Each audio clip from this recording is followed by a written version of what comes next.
हेमंत सोरेन मुख्यमंत्री राज्य सरकार लाह की खेती को कृषि का दर्जा देगी और इसका न्यूनतम समर्थक मूल्य भी तय करेगी। मुख्यमंत्री हेमंत सोरेन ने आज भारतीय प्राकृतिक राल एवं गोद संस्थान नामकुम में आयोजित 2 दिवसीय किसान मेला सह कृषि प्रौद्योगिकी प्रदर्शन के उद्घाटन समारोह में यह घोषणा की।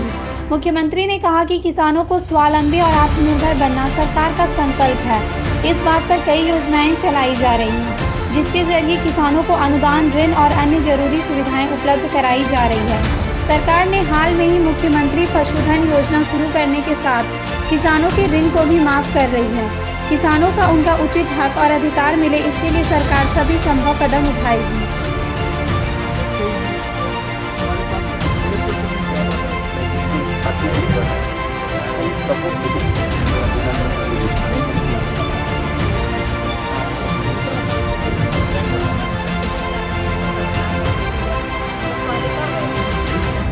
अच्छा नहीं हो पाता था।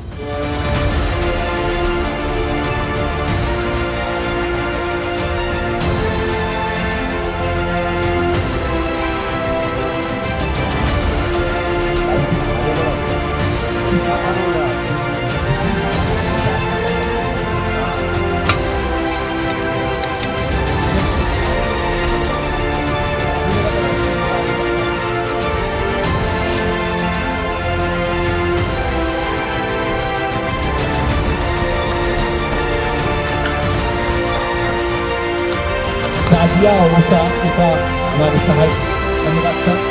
मैं डॉक्टर निर्मल बहुत बहुत धन्यवाद, हार्दिक स्वागत है। मुझे आप सबों को ये बताते हुए बेहद प्रसन्नता हो रही है कि आज हमारे बीच में राज्य के लोकप्रिय नेता कि उनका सहयोग हमें ऐसे ही मिलता रहेगा। मैं एक बार फिर से आपकी ओर से और हमारी अपनी ओर से पिछले कुछ सालों से बहुत लोकप्रिय हो रहा है। हर एक सुख दुख में हमारे साथ रहे, पंचायत स्तर से और हमारे इस थोड़ा सा परिचय देना चाहूंगा। मुझे लगता इस प्रकाशन को जारी करने के लिए, लोकार्पण करने के लिए मैं आप लोगों को यही बता दूं कि हमने जो समझौता किया है उस श्री रामलोचन राम जी ने यहां रांची के बिल्कुल पास में ही लोधमा के पास बहुत ही अच्छी लाख की खेती की तक और प्रतिवर्ष 2.5 लाख की आय आप अर्जित कर रहे हैं। श्रीमती फुटकी देवी, आप रांची झार 400 से ज्यादा महिलाओं को प्रोत्साहित किया। 2005 से आप लाख की खेती कर रही हैं। उसके बाद हैं श्री सुबोध प्रसाद जी, तो आप लोगों ने यहाँ पर जो हमको डेमोन्स्ट्रेशन दिखाया, जो यहाँ पर गेहूं के बीच में, प्याज के बीच में, धान के ये में कम ये पर जो यहाँ उगाने वाले जो बीज वगैरह के आप लोग उपलब्ध करा रहे हैं, और साथ साथ में लाह का ये जो आप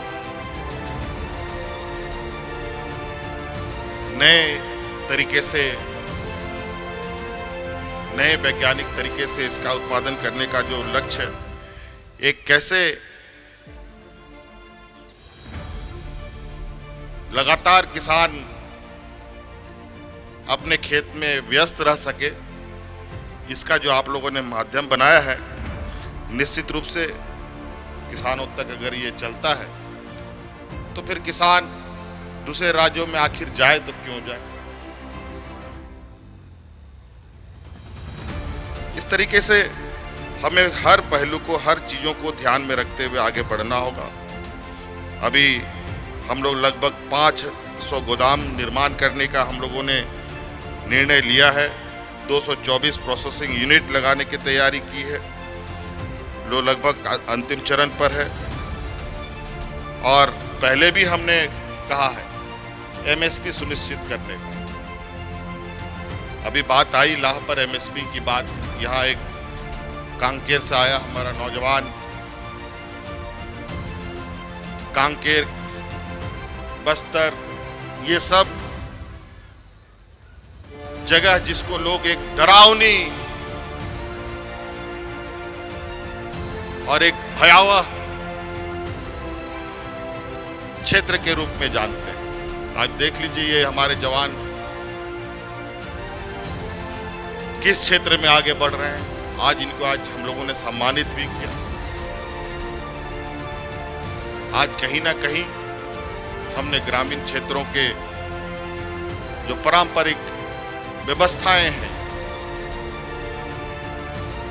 उनको क्षति पहुंचाई और ये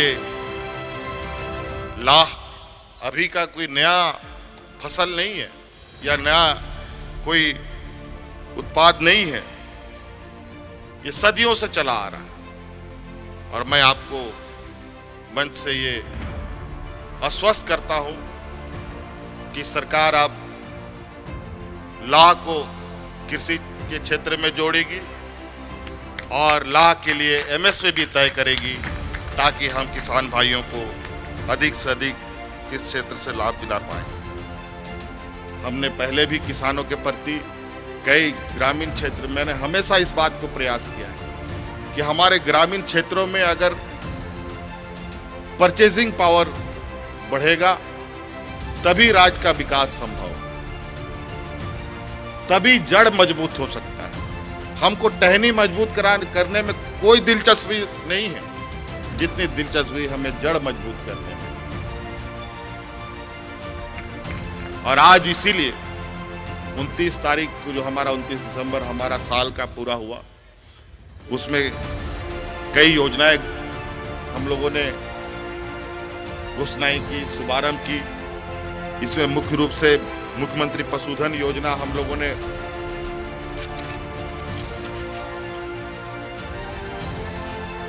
प्रारंभ किया है। 50,000 परिवारों को प्रतिवर्ष बकरी, गाय, मुर्गी, सूअर पालन से जोड़ने का मौका मिलेगा। ऐसे अनेकों योजना में हम लोग अनुदान के माध्यम से राशि ऋण उपलब्ध कराने का हम लोगों ने प्रोग्राम शुरू किया है। चाहे वो कोई होटल चलाने के लिए, टेंट चलाने के लिए, सैलून चलाने के लिए, कोई वेल्डिंग शॉप चलाने के लिए, वर्कशॉप खोलने आदि इत्यादि के लिए जितने भी नौजवान चाहेंगे उनको हम लोग लोन उपलब्ध कराएंगे। दिन का मेला है और भी किसानों को यहाँ कई नई चीज़ों को देखने का मौका मिलेगा। और मैं यहाँ डायरेक्टर साहब से ये कहूँगा कि आज हमारे मुख्यमंत्री आवास में भी बहुत बड़ा हम लोगों ने एक खेत तैयार किया है जहां पर मुख्यमंत्री का हेलीकॉप्टर उतरने की एक कार्य योजना बनाई गई थी। उसको बंद करके हमने वहां पर खेती का कार्य योजना शुरू कर दिया है और उसमें जो भी आपके यहाँ तकनीकी रूप से नए नए चीज़ों को आप उगाने का काम कर रहे हैं, उन सभी लोगों को हमारे उस मुख्यमंत्री आवास में भेजें ताकि हम वहाँ भी देखें कि वो चीज़ें सही से आपके यहाँ उपज होती है या कि नहीं। पहले मैं आँख से देखने में विश्वास करता हूँ, कागज़ कलम पर देखता हूँ तो मुझे थोड़ा ज़्यादा शक ज़्यादा नज़र आता है। इस वजह से मेरी शुभकामनाएं आप सब लोगों को। बहुत बहुत धन्यवाद। सब स्मृति चिन्ह प्रदान करें भगवान बिरसा मुंडा जी की।